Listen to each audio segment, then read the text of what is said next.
All righty, welcome back from the episode of Two Plane Sports. Today is Monday, April 17th, and it's game week. Can you believe it? We're back. Finally. Spring game.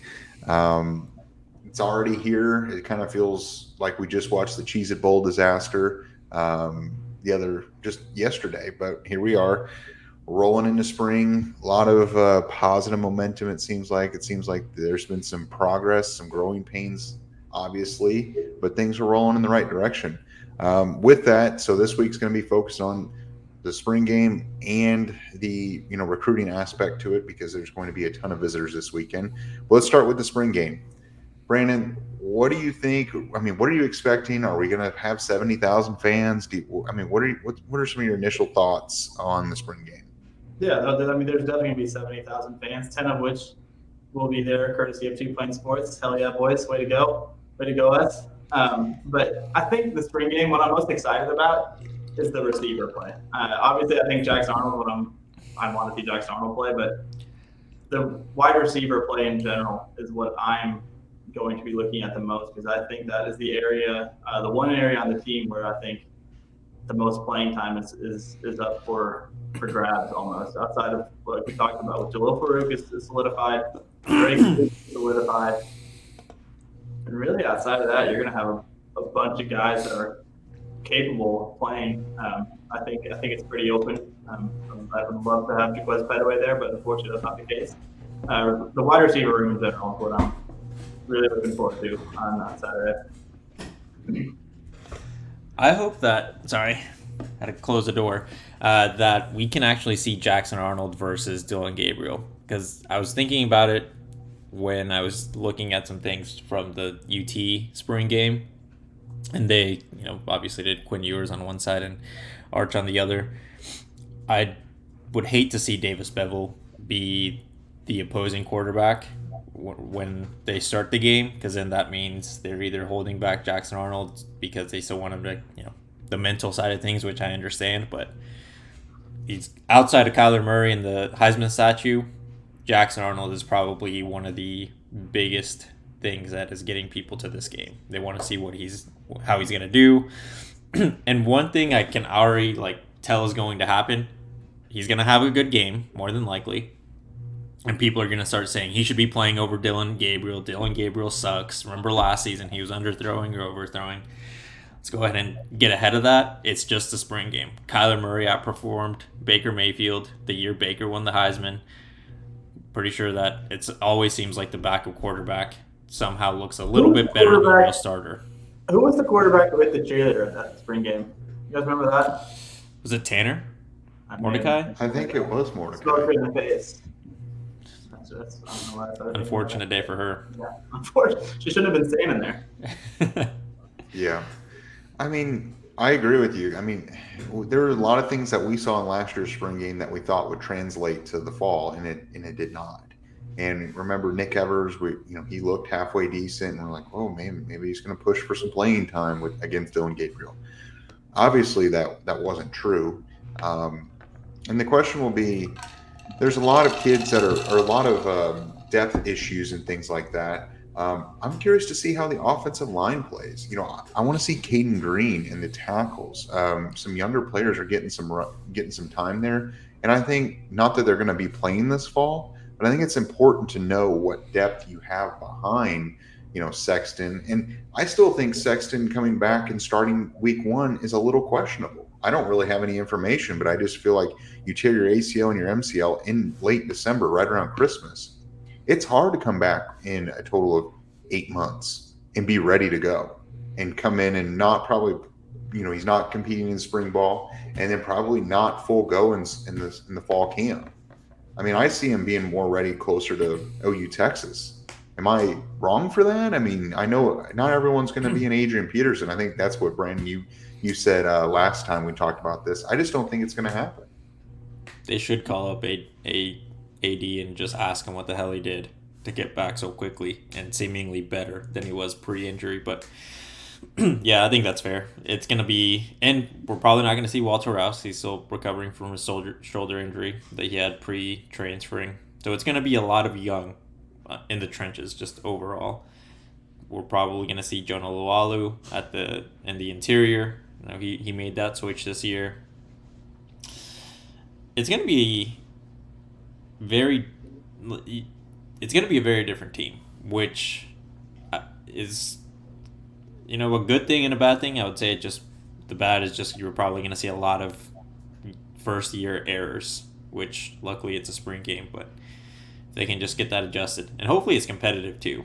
I would like to see Chavis running up and down the sideline, amped like he always does in a real game. So I think it'll be fun to watch guys like Trace Ford who transferred in and Deshaun McCullough who transferred in against those Caden Greens, those Jake Taylors of the world.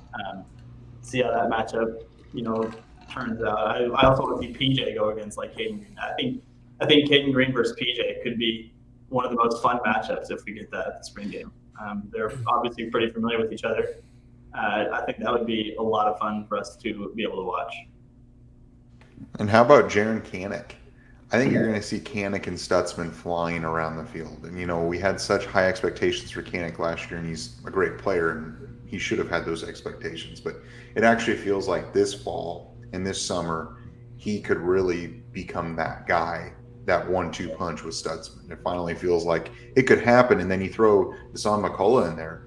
That trio of the line in the linebacker room could very well have some elite play. The question will be, what's behind them? I mean, you have Kip Lewis, you have Kobe McKenzie, you have Shane Witter and Justin Harrington, but is there a huge drop off? There might be. I mean, but I don't know about Kobe McKenzie and Kip Lewis. Maybe they'll flash a little bit. I hope we see when Stutzman or Kanik come off the field or McCullough comes off the field. I hope between Harrington, Kip Lewis, Shane Witter, and Kobe McKenzie, we don't see a huge drop off. Because I feel like at some point last year, anyone that wasn't there, if Stutzman wasn't 100%, you could tell. Yeah, I didn't get to see much of the season last season outside of the Texas State game and the Florida State game, so I don't really know if Danny Stutzman was ever not out there when I was watching. But hopefully it's not a huge drop. I'm also excited to see like some of the safety play. Like I wonder if guys like Peyton Bowen, who could be a fringe starter as year one as a freshman, if he has a big spring game, could that propel him into more playing time? Reggie Pearson, like those kind of guys who potential bubble guys that are probably starters, or one of them, I think Pearson probably starts. I don't know, just seeing those guys fly around for the first time in their first game action, if you will. I think it's another thing to look to keep an eye on. The running back position is going to be interesting too, because Javonte is hurt, is recovering from that cleanup surgery he had about a month ago. So don't believe he's participating. Hopefully a lot of Gavin Sawchuk, probably a lot of Tawi Walker. We'll see how the freshmen look back there. Who? Is it Marcus Major time? I mean, again? He's still on the team. I don't think it's Marcus Major's time personally, but I'll continue to be his hater, I guess. Marcus Major time last season and it didn't work out. It did not. Caleb Hicks. Caleb Hicks, I think, is going to look good. He's a really good. He was a good runner. He showed it in high school. Just going to be, how explosive he is. Because if Javonte, for whatever reason, if there's setbacks to his recovery, he could be. They kind of have a similar running style where kind of violent downhill. It would be a good change of pace to Gavin Sawchuk, who's a little bit more shifty. Is Dalen Smothers on campus yet, or is he not yet? I don't believe he is. I didn't think so either. That would have been another fun guy to watch, but I guess we're not going to get that chance yet. Jacoby Johnson would be a cool guy to watch too, but unfortunately we won't. So we'll be able to take the trip from Mustang and play somehow. Suit up. He's 25 minutes from Norman. Just let him play. So what we need to do is put him in a different jersey. So they know he's out there. I mean, it makes sense. Why not? So, okay, pick one player from the offense who's the breakout performer. Or not, maybe not necessarily a breakout, but just the best day. And just, let's not do Dylan Gabriel. I mean, I feel like that's, that it's a little easy. He'll probably look pretty good. Who could be have their best day on offense? Jose, do you have an idea? I hope it's one of the fat boys on the offensive line, because then that means that you know they didn't let Dylan get, I guess, ran by very much in this case. So I hope it's Caden Green, just to see how they've improved and gotten stronger, right? Outside of them, a wide receiver. I would love it if it was like Jaden Gibson or Jalil Farouk. Jalil kind of seems like the obvious answer because he is expected to be the wide receiver one next season. But those are the two guys I would pick. Yeah, I was going to open up with what I started with, is that receiver room. So somebody outside of Drake Stoops and Jalil Farouk, I'd like to see. Yeah, Jaden Gibbs would be fine. I think J.J. Hester, L.B. Bunkley, Shelton, Keon Braun. Somebody's got to show something. You can't really necessarily earn a season spot as a starter based on one spring game, but you can give yourself a nice advantage going forward into the summer with a good showing in the spring game. And I'd like to see one of those receivers, not named Drake Stoops and Jalil Farouk, kind of really earn some time out there, because I think that third spot is, I really think it's pretty open. For me, it's going to be Austin Stogner. I think Stogner's going to come back and he's going to have a really good game. The question will be, he'll probably be on limited, on the snap count. He probably won't play a ton, but I bet in the little that he does play, I bet he looks good. And I think Caden Green looks good. I really do think that he's going to play well and show that there's some good quality depth behind the starter, or maybe even starts. Are you pushing for a Caden Green start this season? I'm just saying that the thing is he's got the frame. Most tackles that come into college aren't nearly 320 pounds and being 6'6". I don't necessarily know if he'll start, but I do feel like if someone does get hurt or if Sexton isn't ready, there might be a world where I think Taylor. Yeah, it could be Jake Taylor. He could fill. I'm not saying that he couldn't. I just think that I don't know. I think Caden Green could really turn some heads. As far as defense goes, Brandon, do you have a top performer on the defense? Peyton Bowen and PJ Adebawore. Those are the guys that I'm most excited about. They're young. It'll be their first action as a Sooner, first game action. And Reggie Pearson, Trace Ford, Hassan McCall, all the transfers I'm excited to see. But yeah, really, PJ and Peyton Bowen. I hope those guys have pretty solid games. I'm interested to see how they do if they do a rotation with the defensive ends, because it might not. The starters, there's a world where the starters this year aren't Ethan Downs and Reggie Grimes. There's a real chance our Mason Thomas takes one of those spots. I mean, PJ, he's a freshman, so it would be tough for me to think he takes a starting spot, but him being in a rotation isn't crazy to imagine. Then you've got the transfers, like you mentioned, and Trace Ford, Jacob Lacey. Is he going to play much? Where is he going to play, assuming the interior? So, yeah, I guess I'll stick with the defensive line as a unit, and interested to see how they rotate them. Because I know it's going to be different than we're going to see in the fall, but I would assume that there's still kind of situational rotations there. I hope Derek Obama flashes too, on the line. Yeah. I think I really am wanting the cheetah position to look good between Deshaun McCullough and Justin Harrington. I think you're going to see Harrington play pretty well.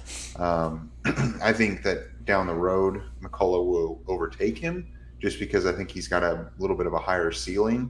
But Harrington's been around for a while. That I think he's going to look pretty good. I think he's going to look a lot better than people remember him being last year. And I think he's finally been settled in and is able to focus on one position. So did he have a good season last year? Because I remember talking after last year's spring game, Justin Harrington flashed in the spring game. We're like, all right, that's handling pretty good. You forced a fumble, all that stuff. But now it sounds like it wasn't. He was kind of getting thrown in multiple positions, and it just wasn't good. Justin Harrington is creeping into Marcus Major territory for me, where we expect him to be really, really good. And it's for different reasons. Marcus is an availability issue, because when he is on the field, he's pretty good. But Justin Harrington, typically available, and he seems like he's good in spring games, There's always a lot of excitement around him when we're heading into the fall, but then real games start and he becomes a liability, either at the safety position. Last year he was put in. It was between cheetah and safety. Was not good as a cheetah. Seemed like he was always out of position or was getting toasted. So I mean, I hope you're right and that he is much improved because of the year under his belt with the staff. Just better physically. It's just tough to imagine because we've had this. It's the same song and dance for the last 3 years of us doing this show, and I don't think he's actually looked good enough to be a starter yet. Hey, so to stay in the defensive backfield, sort of, do you guys think like one of the corner spots, or maybe two corner spots? I think Woody Washington is pretty solidified as a starter. But do you guys think guys like Gentry Williams can make it? Maybe Jaden Rowe makes a push. You guys know how I feel about Jaden Rowe. Do you guys think anybody in that DB room has a chance with a good spring game showing to kind of earn some more playing time, or maybe earn a spot or earn a shot at maybe the number 2 or the 3 corner? I don't know if Gentry's playing because I believe he's still having to recover from the incident pre-spring break or whenever that was. I can see Kendall Dolby being that guy though, that you're to kind of fit that mold. That would have a good enough game where he gets more looks heading into the fall camp in the summer. If it's going to be one of the younger guys, maybe Makari Vickers. He's a guy that we were all excited about when he committed. Versatile, so where he plays it, that might also be something that would be interesting. Are they exclusively going to make sure that he's a corner at Oklahoma, or were they going to give him the opportunity to also play safety at all? What about guys like Kenai Walker that we were excited about going into last season? I obviously didn't get to watch him play at all last year, but like, did he play at all? Was he impactful? Did you say Tolly Walker? Kenai Walker. Oh, Kenai Walker. Yeah, he played a little bit in some rotation. It seemed it was up and down. I mean, there were flashes where it was really good, and there were some times where it wasn't. I mean, but in his defense, it seemed like that was the entire defense. It wasn't just like that one player. It just seemed like everyone couldn't put the consistency and do it play in and play out.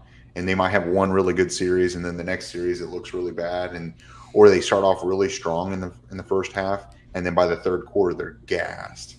I mean, you watch that Texas Tech game. I think they started off, if I remember right, they started off halfway decent, and then by the second half, I mean, we couldn't stop anything. Pretty sure that's every time we go to Lubbock, though. It feels like every single, especially a night game. Every time we have a night game in Lubbock, it's just a shootout every single time. And I don't know if that's that's probably never going to change. Tortillas are flying. Yeah. So I think it would be wrong for us to not talk about them. And we didn't talk coming into this before we started what we're going to talk about, but I just thought about it. Bear Alexander, there is a lot of hype, and I'm sure that you guys are familiar with Bear Alexander, the defensive tackle that's transferring from Georgia. He came out, he was a top 100 player, top 50 player coming out of high school, went to Georgia as a freshman, had a couple sacks last year, announced that he's entering the transfer portal. It seems like Georgia is still in play here. It seems like USC is heavily in play here. It seems like A&M's there, and even Oklahoma. It seems like there's a lot of fans and a lot of hype between OU and Bear Alexander. I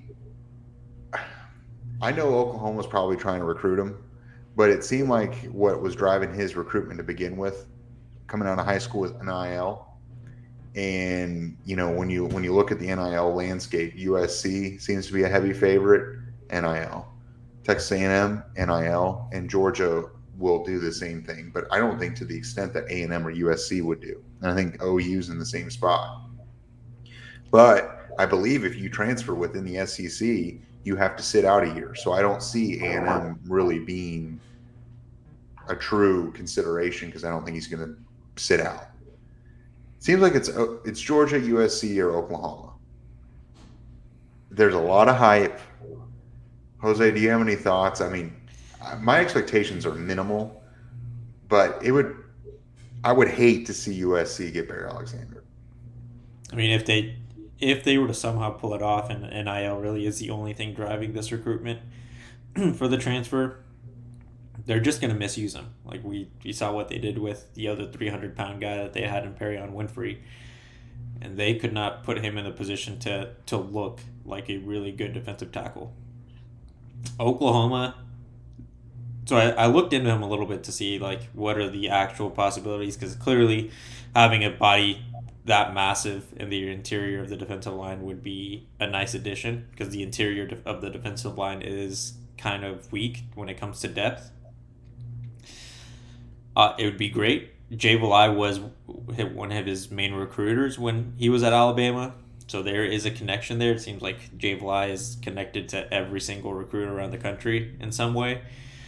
So maybe, but Todd he was not offered by Clemson and Todd Bates, which might be what would hold Oklahoma back from really taking that seriously. But that was also Clemson, where they probably had a lot more defensive linemen and a lot more bodies that they didn't feel like Bear Alexander was a needed addition, versus Oklahoma.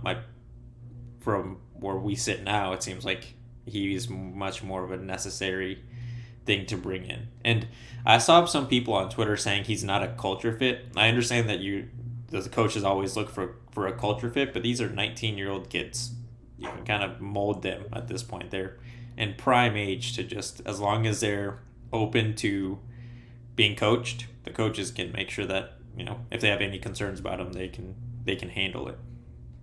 Yeah, I mean, Gerald McCoy tweeted him, which I thought was cool. I think now that Gerald McCoy's done with his NFL career, I think Oklahoma really should consider offering him some sort of position on the staff. I think he would do great in that role. But yeah, I'm with you, Rum. I think with Bear Alexander, the expectations are minimal for Oklahoma. I think it would be a huge get, but I don't love our chances. I think it was Parker Thune tweeted, though, just going back to USC stuff, like, why would they want him? He's over 300 pounds. Because it's fat. Like, he's not going to work in the speed D with Alex Grinch. He would be horribly misused, like Jose said.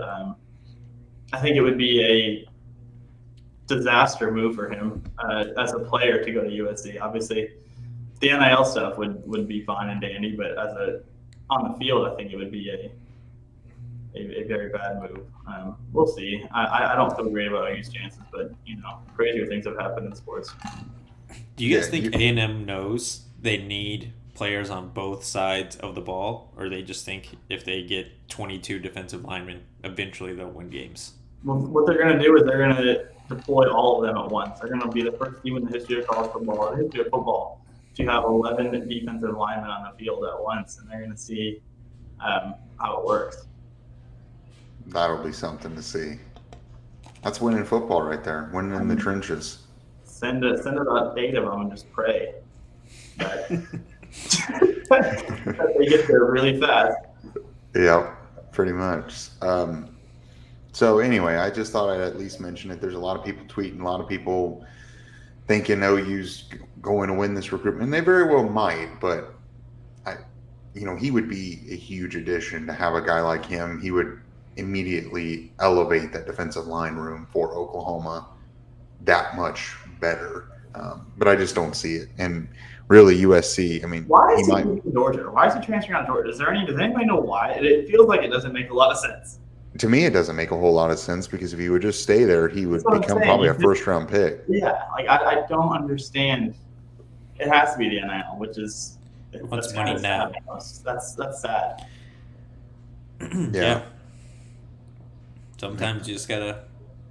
There's always gonna be those guys that rather get the money now than wait for the big bag at the end of their college career. That, or maybe he's just leveraging Georgia right now, and he might get a big NIL deal and return to Georgia, and that just might be what he's doing. You never know. I don't know. We'll see how much Kirby Smart would he, because it's not like they're hurting for defensive linemen or really any player on the defensive side of the ball. Like, how much does Kirby Smart and the staff really try to get him back? Because it seems like most coaches around the country at this point are like, once you enter the portal, we decided we're parting ways. Maybe he knows that Jordan's going to have a big drop-off this season, because they are. Doubt it. You said that last year. No, who's QB1 for Georgia? Is it Brock Vandagriff time? Who fucking cares? It's pretty important. You told me Stetson Bennett sucked. Stetson Bennett and does that but he's the 40 years Georgia old, team you know? carried him. So you're telling me that Oh, he's now the our age, quarterback's he's important? capable with some sort of athleticism. If we were It doesn't some sort of matter. athletic, we would have played well in Georgia last season. Pretty I'm much. just saying that if using your argument, the quarterback does not matter. Just have really good players surrounding him. You have to be which they will. somewhat decent. He was somewhat decent.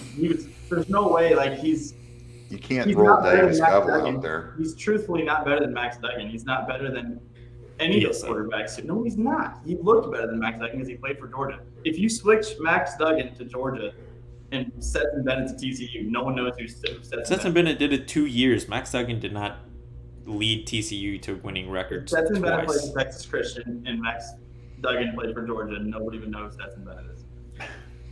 It's probably fair. He'd be Fine, Brandon fair. Weeden. Nope.